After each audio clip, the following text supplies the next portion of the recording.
এই জমিগুলি প্রথম দখল করার 2013 সালে জমিগুলি দখল করছি। জমিগুলি সেই সময় আমাদের নানাদের 3 বিঘা সম্পত্তি এইখানে আছে। বলছে যে আপনার জমিগুলি খারিজ করেন, খারিজ করার পরে আমরা জমিগুলি আপনাকে নিয়ে নিব। কিন্তু খারিজ করার পরে তাদের কাছে গেল, কিন্তু রাত্রে নাকি করছে ধান কেটে তারপর বালু ফালায়া, ইট ফালায়া, এই যে রাস্তাঘাট কইরা এমন ভাবে দখল করছে আজ পর্যন্ত জমির কাছে কেউ যাইতে পারে নাই। কিন্তু তারা জমির কথা কইলে যে আমাদের জমির দেন, কিন্তু রফিক মাস্টার ওই যে বেঞ্জিরের কথা কই বেঞ্জির সারের জমি উপায় নাই, জমির টাকা চাকার কথা কইলে তারা বলে খুব করবো, নানান হুমকি দমকি ভয়ভীতি দেয় যে মামলা দিব উমুক সুমুক, যে আরো গরব বাড়ি থাকতে না, মানে শান্তিতে আসো, এই সমস্ত কথা।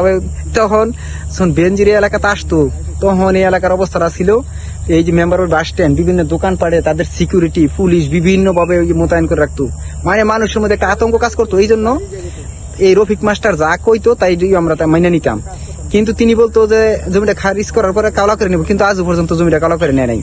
যখন এসব কাজ স্থাপনা করা শেষ তখন তারা করছে কি এই আর জমির পরে আদাম কুদাম কয়।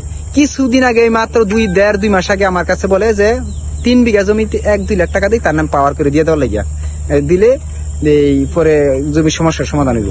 আমি কইছি না, এইভাবে তারা কোনোদিন দিত না। তারা হচ্ছে মুক্তিযোদ্ধা, যেইভাবে হোক তারা যখন দেশের জন্য এত কিছু করছে, তো জমি আলা যাই খুশি হোক, কিন্তু তারা দেয় নাই।